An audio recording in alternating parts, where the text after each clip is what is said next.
Does the type of wood that your drums are made of matter? And what are the differences between all the tone woods anyway? Well, we're going to unpack all of that coming up next. Hey, my name is Joel. This video is a long time in coming because it's a pretty complicated subject, but one that I've been asked a bunch over the last few months to cover. Basically, ever since I started talking about drum physics and why drums sound the way they sound. Now, if you've watched the previous videos in this series, I first discussed mass, the effect of mass of the drum shell on the sound of the drum. And then I went from there to bearing edges, talking about primarily the two main types, rounded or sharp bearing edges, and then some discussion of the variations of those. And then I talked about plastic wrap versus lacquer or sprayed on painted finishes and the impact of that on the sound of the drum. And then lastly, I talked about drum head selection and the characteristics of the different types of heads and all of that. And I've had a lot of people ask about, well, what about the wood that's used to make the drum? Does it matter at all? And what are the differences between those tone woods? And it's a big topic. The short answer is yes, it matters. Depending on your application, though, it may not so much, but it is definitely worth discussion. And there's a lot of discussion about that I don't ever see happening. People always just talk about the sound of the wood, and they don't really talk about why the sound is the way it is. And I think that's something that people hopefully will find interesting and hopefully informative. And if you're in the market for a drum kit, maybe it'll help you decide on what kinds of drums to buy. So when you think of tone woods for a drum, what comes to mind? I'm guessing probably maple or mahogany, or maybe the vintage American shells that were like maple poplar or mahogany poplar. And if you're a fan of Sonar drums, maybe you're thinking of beech, because Sonar used beech for a long time. Or maybe you're a fan of Japanese drums like Yamaha, Tama, Pearl, in which case maybe birch comes to mind when you think about tone wood. That was a very common tone wood in the high-end Japanese drums. Or maybe you're thinking of more the stencil era kits of Japan from the 60s and 70s that were made of luan, the dreaded luan, also known as Philippine mahogany, though it's really not part of the mahogany family. That's actually a little bit more of a marketing thing than reality. More recently, boutique brands and really high-end lines from manufacturers like DW and Tama are getting into more esoteric or exotic woods, things like bubinga or cherry or walnut that aren't as familiar to those of us who've been around drums all our lives. But they're valid choices, and they have great properties for making really fine instruments. So what are the differences between all these woods? Well, first of all, the woods look different. They have different colors. Some are dark, some are light, some are brown, some are red. There are various colors that are just part of the wood itself. And then some of them have really strong grains, and some of them maybe have non-existent grains. And they take stain really well to accentuate those grains, and they just look exotic. You have flame maple, you have bird's eye maple, and you've got various other exotic woods. You've got ebony, bubinga is kind of cool looking, rosewood, obviously. There are lots of different types of woods that are used more for aesthetics than sonics. So maybe they'll make the shell, say, out of maple, but then they'll put a single veneer on the outside of some exotic wood that has a really beautiful grain, and they'll either stain it or clear coat it or do some other sort of gloss, satin, whatever finish for the aesthetics of the drum. That's more for appearance, not so much for the sonic performance. And it's worth mentioning, but of course, when people ask the question, what's the difference between the different woods for making drums? Usually they're talking about sound. So what is a tone wood anyway? Tone wood is a wood that's meant to vibrate and create or contribute to a tone. Perhaps the most obvious examples of tone woods are in the manufacture of quality acoustic guitars. I can think of three right off the top of my head that are very, very popular for acoustic guitars, and that would be mahogany and maple and rosewood. Mahogany, as any guitarist knows, is a very kind of punchy mid-range characteristic, not very extended on the lows or the highs, very detailed in the mids, great for making folk guitars or maybe just kind of strumming along guitars. Maple is a much brighter sounding wood. It has a much brighter characteristic, brighter harmonics. It's a little bit more penetrating, a little bit more aggressive. It pairs well with larger jumbo type designs where they get the body and the mass from the size of the guitar, but they get the clarity from the use of maple for the back and sides. And then obviously rosewood back and sides generally produce a really rich, low-frequency response, kind of scooped in the mid-range, which is great for clearing room for a vocal. So for singer-songwriter types, rosewood is an excellent wood. And it also has a really articulate high-frequency response. So it's a very opulent sound, extended lows, clear highs, and like I say, kind of a tapered or scooped mid-range that really allows for the presence of the voice to sit on top. So those are very distinctive sounds, and if you're a guitarist or have ever spent time listening to various types of acoustic guitars, you know that the wood that they're made with has a huge impact on the sound. So what about drums? Does the type of wood used in a drum shell impact the sound of that drum to the same degree that wood in a guitar impacts the sound of the guitar? Well, not really. And why is that? Well, unlike guitars, drums are plywood instruments. They're literally made of plywood. Plywood is not a flattering term, and it probably brings to mind your home improvement store and the lumber section, right? And you've got plywood of, pine and cedar and redwood and all that kind of stuff. And you can go build an addition to your house with it. That's not what I'm talking about. But literally, drums are plywood. Say, take a maple drum, for example. They take veneers of maple, 2 or maybe 3 sheets of veneer with glue in between, and then put them in a press and glue it together to make a plywood sheet that's maybe 2 or 3 plies thick. Then they'll take those 2 or 3 ply sheets and then put them in a circular or cylindrical mold and then form that into an actual finished shell. So they may make a 6-ply shell out of 2 3-ply sheets or 3 2-ply sheets, or make an 8-ply shell, for instance, out of 2 3-ply sheets and a 2-ply sheet or something like that. So they ultimately come up with a certain number of plies, but it's still plywood. It's high quality plywood, hopefully, but it's still plywood. When you take lots of pieces of wood and glue them together, none of those pieces, no matter how thin they are, really get a chance to truly vibrate. So it may not impact the sound of the drums quite in the same way it impacts the sound of a guitar, but it definitely has an impact. And how does it impact the drum sound? Well, firstly, it affects the volume or the projection of the drum. It determines the timbre of the drum, the characteristic of the sound. It also impacts the drum's ability to sustain. And it also impacts the playability of the drum. By playability, I literally mean kind of how the drum feels. Obviously, this is not something that's important to someone listening to the drums, but as a drummer, as someone who's playing the drum, the characteristic of the wood definitely impacts the feel. Woods differ in hardness. Some are hard and some are soft, some are dense and some are not so dense. And then all woods have a measurable elastic property. And now what do I mean by elastic? Well, it has to do with the physics of deformation. If you apply a force to something, it may give under that force and deform a little bit. But once that force is removed, if it returns to its original shape, it is said to be elastic.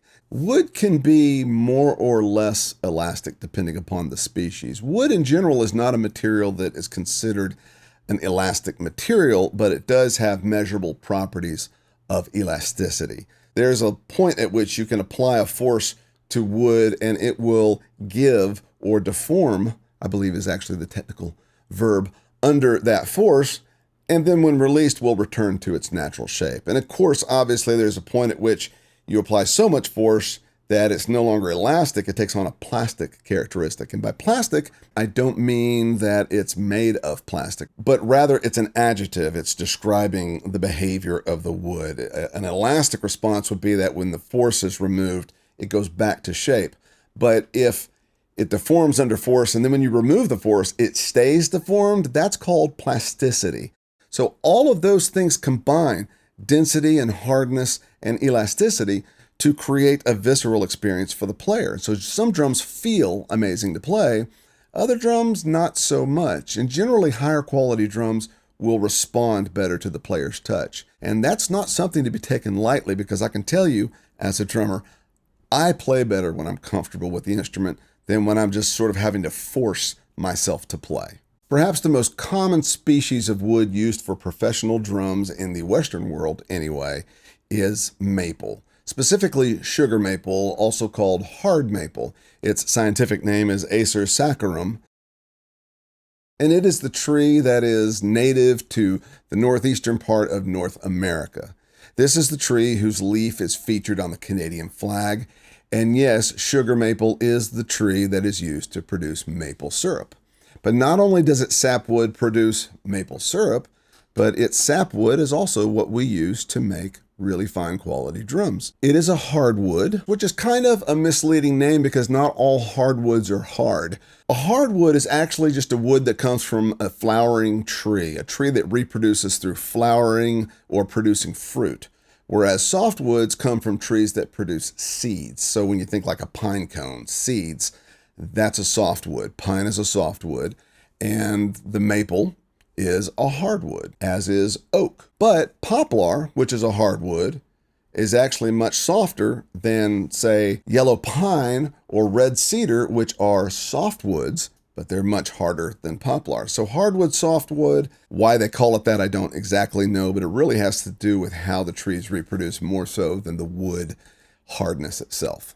But while we are using words like hard and soft, let's talk about the hardness of wood. The hardness of wood is measured on what's called the Janka scale, created about probably a little over 100 years ago by a fellow named Gabriel Janka. And he decided that a little steel ball bearing that was 7/16 of an inch, however much force was required to bury that thing into a piece of wood halfway, that amount of force would be its Janka rating or its hardness rating. And in North America, that number is measured in what's called pounds force. And so for sugar maple, the Janka rating is 1450 or 1450 pounds force to sink that steel ball bearing halfway into a block of sugar maple.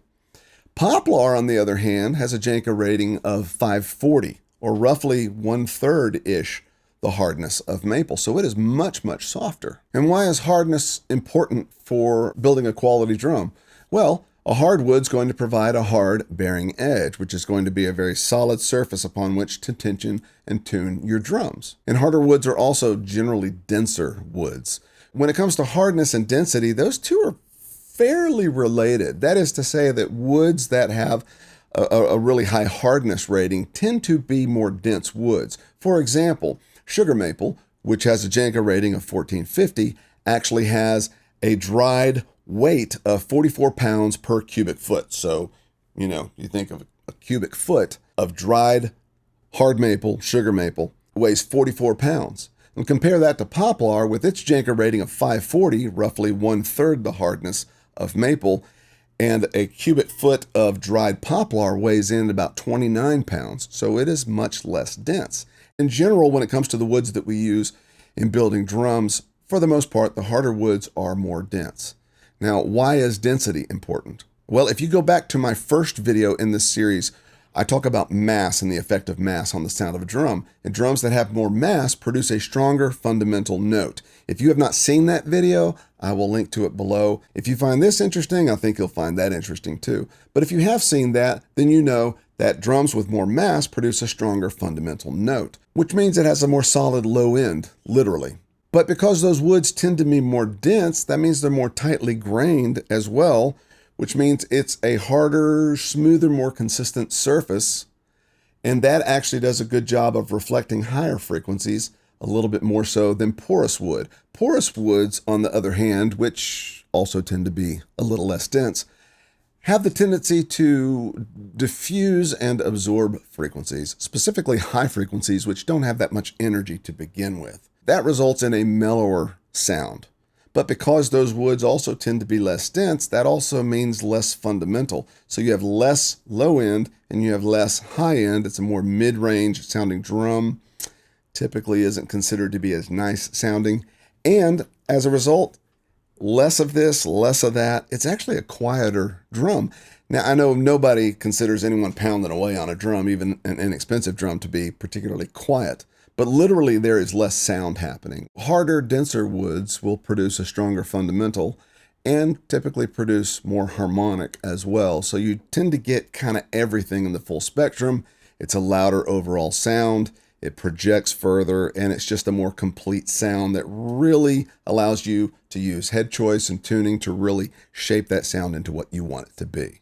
So with this much in mind so far, I like to break things down and make things as simple as possible. So just like I did in the bearing edge video, where I basically broke all the various edges down into two camps, round edges and sharp edges. And if you haven't seen that video, I'll link to that one below too, because I think you'll find it interesting. But just as there's sort of two schools of thought there's basically sort of two major camps when it comes to drum tone woods. And one by far is preferable for a quality instrument, and the other is preferable primarily to make things a bit more affordable. And that is to have hard, dense wood, making really good quality instruments, and softer, more porous wood, which tends to be more affordable. It tends to be faster growing, most of those species. And so it's plentiful and it's less expensive. And so it's a cost-effective way of making an entry-level instrument. Between those two, there is a tolerably wide range of options. Joel, you're killing me. Get to it. Does it matter? Yes and no. And stick with me real quick. Does it matter? Yes. When you're sitting in the room listening to the drums, it absolutely affects the sound of the drums. All of these characteristics. Different tone woods will produce different sounds when you're in the room. I say that because there are situations where it doesn't seem to impact the sound in a really measurable way, specifically when you start putting microphones on the drums. Now, why is that? Well, because microphones impart their own characteristics. All microphones have a distortion spec. All microphones have a frequency response. They have an impulse response, which is how they handle transients. Hello, drums, transients for days, right? And the microphones also have proximity effect, usually because you're using directional microphones, and most all directional designs impart an artificial low frequency enhancement as you get close to the drum. And when you mic drums with multiple microphones, you're putting a mic on each drum, sometimes more than one, really close, which means you're getting that artificial proximity effect. So that's a lot of color that has nothing to do with the tone wood. So the mics are going to have their own characteristics dynamically and frequency-wise. And then you plug those microphones oftentimes, if you're fortunate to have a nice collection of vintage microphone preamps, which have a really rich sound, then you're talking probably transformers, oftentimes very colorful transformers that are going to further round off the transients, which is much less accurate, creating artificial bulk and distortion, things that we like, maybe going into vacuum tube circuits and creating harmonic distortion with the tubes, or maybe really adolescent, slow, sluggish transistor technology like a Class A Neve or something like that. And we love these flaws and these odd characteristics that these circuits impart on our audio, but they are taking you further and further and further away from the sound of the drum in the room. When you're in the room with the drums, it's very, very clear the impact that all of these characteristics of tone wood have on the sound of the drum. But by the time you go through a full signal path and then add equalization and compression or downward expansion and noise gating, throw a nice little bit of digital reverb on there or whatever, and then compress the whole thing, mixed in with electric guitars and all these other elements of the mix, by the time you're done, you've really kind of mangled the drums into submission and made them what you want them to be. And so in that situation, the differing characteristics that are valid between different tone woods really become somewhat minimized. So if you have a really rich tone that's very articulate, you can minimize that by dialing that down with EQ and taking some of that articulation off by the use of distortion plugins or colorful preamps, like I mentioned earlier. And by the time you've done all that, you can kind of make bright drums dark and dark drums bright. Not to mention the drum head choice and the tuning really has a dramatic impact. So if you have a very bright, lively drum and you put a 2-ply head with a moon gel on top and tune it down below its mid-range so it's mostly attack and not a lot of tone, you're not going to get any harmonic out of that thing. It's not going to be bright. It's going to just be attack and low frequency. And so whether that's maple or birch or poplar or mahogany or bubinga, by the time you do that and then mic it and put it through your signal path and do all your processing and everything, does it really matter that one's maple or one's bubinga? Not as much. So in a way, the people who say, oh, it doesn't matter, they're kind of right in a modern miking situation, whether it's miking for live amplification in an arena or in a room, or whether you're miking it to capture it for a recording. By the time you're done, you've kind of lost some of the nuance. And the nuance is really audibly what is produced by the varying tone woods. It's usually not night and day. Now, the one sort of violation to that idea of the drum sound not really making its way through the processing would be the absolute extremes. When you take a very hard wood like Bubinga, which has a Janka rating of, depending upon which species, it's above 2,000 anyway, much harder than maple. And then like poplar or basswood. Basswood has a Janka rating of 410, I think. So if you have these extremes and you mic them the same way, you tune them the same way, same head selection, tuning, same signal path, same processing, same everything, those differences are going to be substantive enough that you are going to be able to notice the difference. But as to whether or not you even like that, that still all ultimately comes down to your preferences and whether it fits the track that you're working on. So does it matter? Yes, it absolutely matters. It matters to the player, and it certainly matters if you're in an acoustic environment without the benefit or detriment, depending upon your point of view, of a sound system. So if you're not miking the drums and you're tuning them, say you're set up in a restaurant or some quaint venue or something where you're really just letting the drums be their own amplification, then the way that you tune them and the types of drums that you have, the differences in the tone woods are really going to impact that. And to some extent, when you use a minimal miking technique where you only have a mic or two that's kind of capturing the overall picture of the drum set, you're probably going to use a little bit less processing, and you don't have the proximity effect and the low frequency buildup of close miking and stuff.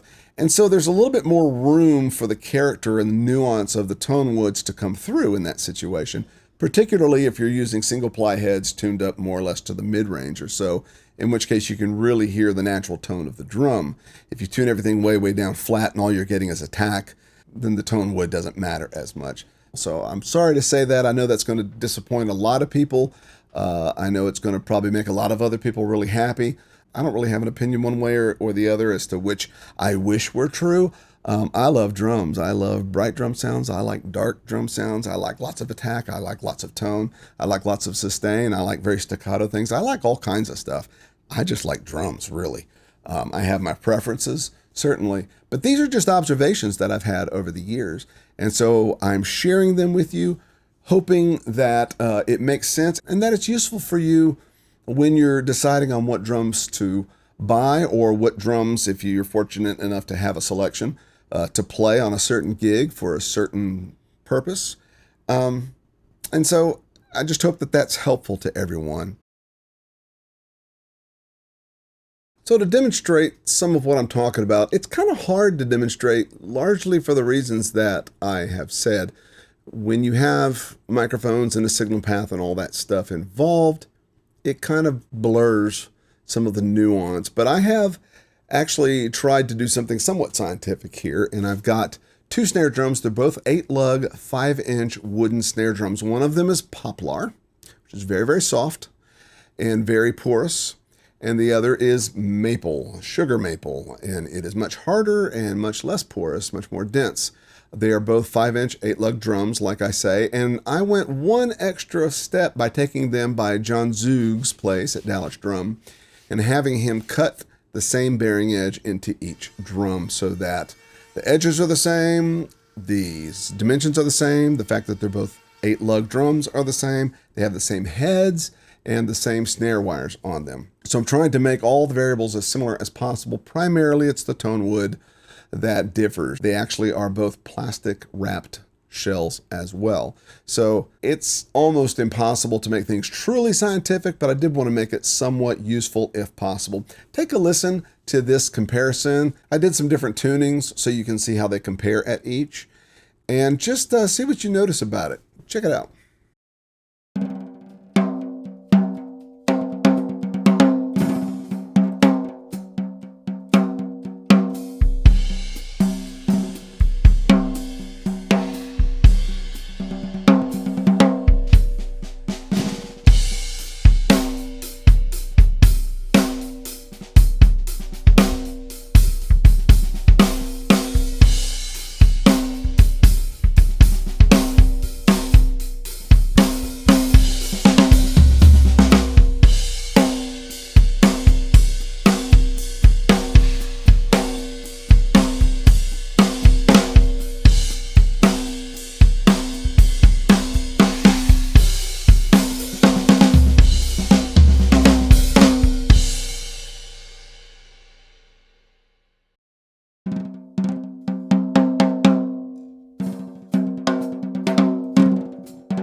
So now I mentioned elasticity a little bit ago, and that was kind of a new concept to me, but that also is the reason why I took so long getting this video out. I really wanted to do some research and be able to speak empirically and knowledgeably about all of this. And I got to be honest and say that I don't have a full understanding of it. I have much more of an awareness and I think a basic sort of entry-level understanding of it now.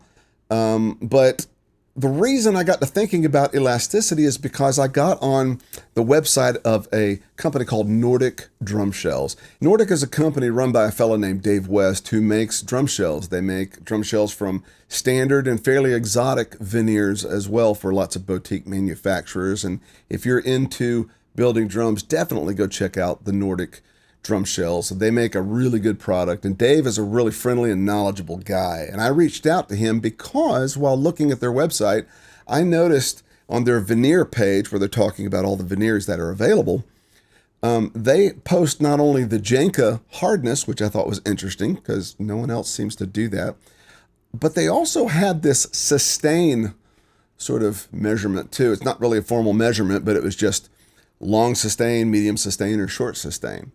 And it was interesting because the sustain value given, short, medium, or long, really tended to validate my experience with those different types of wood. And it really piqued my interest because I always kind of considered that harder woods created greater sustain.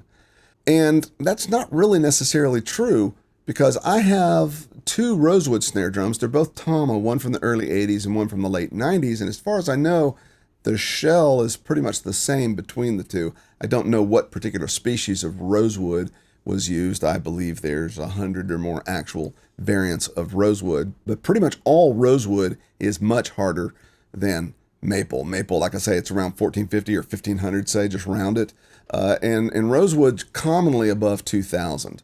So it's a much harder wood, and yet those snare drums are very abrupt and they're very short. Now I tune the top head to kind of ring a little bit if possible. And I kind of have the snares a little bit loose and kind of rattly. I talked about that in my tuning video last week, talking about tuning snare drums. That's kind of my preferred way of tuning. But the rosewood drum is a much more abrupt and staccato tone than, say, a maple or birch shell is. And yet it's harder than those other woods. And so just to say it's hard, therefore it has more sustain, is not accurate. And so when I saw that, on the rosewood veneer, Dave had listed the sustain characteristic was short, I was really intrigued because I'm like, yes, it is. And why? And so I called and had a good conversation with him. I don't know that either of us necessarily got to the bottom of it, but it's what kind of led me off in the concept of elasticity. And one thing that I will say about elasticity is that there are lots of materials that are elastic that we don't think of. Like I say, we're not talking elastic waistbands here. We're talking about a material's ability to resume an original shape after force has been applied and released. And one of the most elastic materials that drums are made of is, wait for it, steel. Steel is elastic. That kind of blew my mind. I don't think of steel as elastic, right? I think of rubber bands as elastic, right? No. Steel does a really good job. You apply force, it will give a little bit. I'm deliberately avoiding the word yield because yield is actually the word that's used in the discussion of physics. That means that it's gone from elastic to plastic properties. It actually takes on and keeps the deformation. That's what happens if it yields to the force. So steel doesn't yield very easily. It will give a little bit and it will deform, but once that force is removed, it goes back to its original shape. It's a very elastic material. And if you ever hold a steel shell and thump it, it rings like a bell, right? And steel snare drums tend to have a lot of sustain, and they tend to just have a strong fundamental note because steel's a heavy material anyway. And I have really fallen in love with steel snare drums in recent years. But it's interesting to think of that as elastic. And so I wish I could tell you exactly how elasticity plays into the impact of tone wood on drums, sound, and drum performance. I don't know for sure, but there's definitely something beyond hardness and density that really kind of has to do with how the drum sustains and how the drum shell vibrates and all of that kind of stuff. So I hope that that's useful. There's a good chance that I may come back to this in a few months with hopefully a little more knowledge, and/or just want to edit this video, make a little more sense, maybe amend it. I'm not so sure. Like I say, I wanted this to be a really concise wrap up and discussion of drum tone woods. I don't know if I succeeded or not, but I sure gave it a good old college try. I really appreciate you sitting through this long and potentially boring video, and if you did, congratulations to you. You are truly a drum geek and someone who, like myself, really wants to sink their teeth in and understand these things. And I know it's nerdy, but I just love that, and I love that y'all have stayed with me this far. I really appreciate it. If you like this kind of content, it's not always this geeky and nerdy, but I do like to talk about drum sounds and recording drums and tuning drums and drum history and all that kind of stuff. And I've got more content coming up next week. The video next week I think is going to be pretty fun.